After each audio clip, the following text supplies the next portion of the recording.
know why you're here.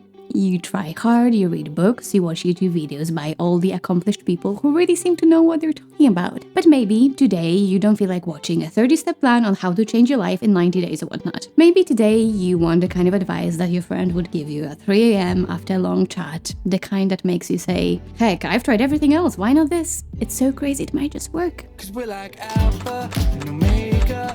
Whatever happens doesn't matter, I know we can sort it out. There is this meme that talks about our generation living through terrorist attacks, pandemics, economic crisis, AI automation, and who knows what else is coming. Like, give us a break. When would be a good time to chill? Would now be a good time? And I know it may seem dumb, but my husband and I, we organize ourselves a non-adulting day every now and then. We don't talk about work, or the news, or responsibilities, or chores. We do everything that adults wouldn't do. And by that, I don't mean that we want to live our lives forever in this ignorant, blissful bubble, and that we want to ignore what happens in our lives and the world. Our non-adulting day is a right that we earn by adulting hard on other days. So in the end, we strike the right balance.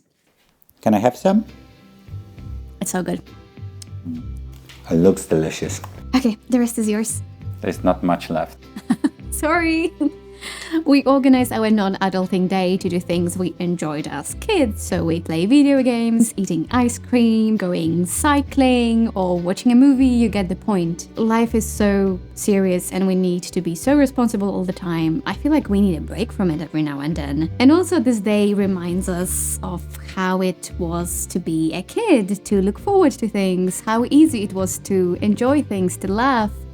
And we try to get that back for a while. Also, I feel that as adults, we often care about things that don't matter. We care more about how things look than how they feel. We chase status or flashy things just because other people do it too, and we lose the most beautiful parts of being human. If you are lucky to have kids or have nieces and nephews, just learn from them, because kids, they laugh and smile so much. They don't care what other people think or how they look. If they want to play in the mud, they play in the mud. So yeah, be like a kid, forget the world, do a non-adulting day. As someone who's not exactly a confident person, I sometimes read confidence advice online. But I feel like the people who write it, they have a completely different starting point than me. Like they would say, walk into the store like you own the place. Meanwhile, I'm at home ordering whatever I need online and waiting for the delivery person to leave so that I can go and get my parcel. Like the level of self-assurance that these people aspire to is just not gonna happen for me. But have you ever seen a tipsy person who accepts a stupid challenge and they say, hold my beer? Like, they probably know they're going to fail, but they do it anyway. And obviously, I don't mean have some beer. I mean, I don't even drink alcohol. But this attitude is something that I quite admire, at least in some contexts. With hold my beer mindset, if you do it, you're a legend. And if you fail, everybody laughs and it's a good story. Honestly, it's a win-win situation. Yeah, no matter what happens, everybody laughs.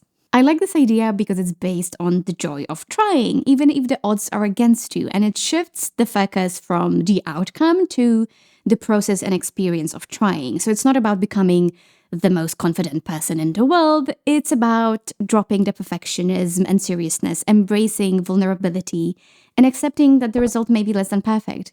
And for somebody like me, it honestly seems a lot more feasible and just more fun than trying to be the most confident person in the world. Sometimes people ask me, Daria, you're so sensitive. Are you not afraid to put content online? Are you not afraid of internet trolls? And yes, I am sensitive, but what you may not know about me is that my first job in tech was in a call center, in customer support. It was a very humbling experience. People who called me were very often already angry about an issue that they couldn't solve. And each time it turned out that the issue was a bug and all I could do was say, we thank you for your patience as we are working to promptly resolve this issue. Let's just say they were not happy with me. So I had to develop interesting coping mechanisms. For example, I was pretending that I'm an extraterrestrial who came to Earth to study humans, their behaviors and interactions. Sometimes in life, you will have to deal with people who are unkind for no reason. And I feel like the best thing you can do is to save your sanity. Take this detached attitude, observe, take notes. But please know that often how people treat you, how they make decisions, how they make you feel, That's a result of their life experiences, their values, what's going on in their life, how their day is going. Actually, there is a study, and it's pretty grim. It looked at the decisions of this committee that is deciding whether a prisoner is granted parole or not. And the hour just before lunch, when the judges were hungry, that's when you had the highest percentage of denials. No way. Yeah. And the hour right after lunch, when everybody was filled with food and happy, you get the highest percentage of approval. That's crazy. Not everything is personal. Not everything is up to you. Not everything is fair. I feel like the sooner we accept it, the better. Imagine getting a slot just before lunch and knowing this. Like you would want to bring sandwiches for them or something. If you're watching this channel, there's a chance you are ambitious and you care. Maybe a little bit too much. You want to make everything right and everybody happy, which can make the decision process the most agonizing thing ever. I recently learned about this thing called the biological price of decision making, which is the mental exhaustion that comes from constantly exercising your decision making powers. And yes, I know that famous tech people constantly wear the same clothes so that they can put effort into more important things, but let's just say that every decision seems life-changing and important and you spend hours overanalyzing like I did. What do you do then? What helped me was first of all asking myself, is this decision reversible? Reversible? What do you mean by that? Like, if we painted walls yellow, we can just paint them over. That's an ugly color. But if we buy a house, we can't really undo buying a house.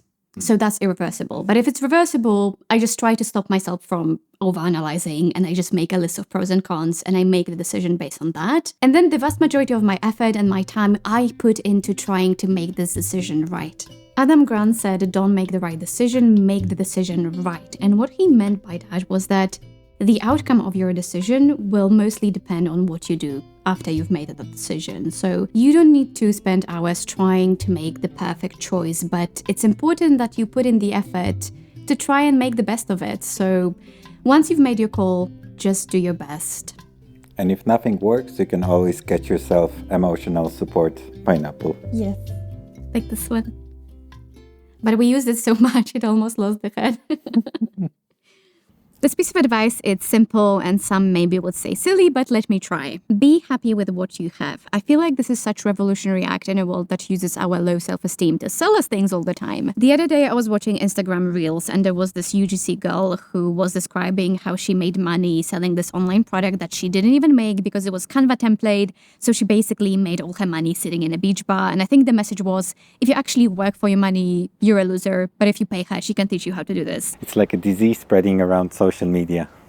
Yeah, people go to great lengths to prove that you shouldn't be happy with who you are and what you have and that your life is just bad, but whatever they can offer will change everything.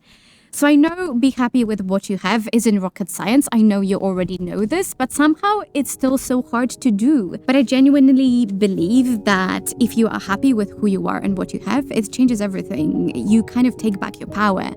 And for me, thinking about gratitude in my life as rebelling against the system and standing up for myself and my happiness makes me feel empowered. And treating gratitude as if my life depended on it makes me realize that it sort of does. So if you need another ideas to rebel against, I have options you can pick from. Otherwise, thank you for being here with me today. Hope you have a great day.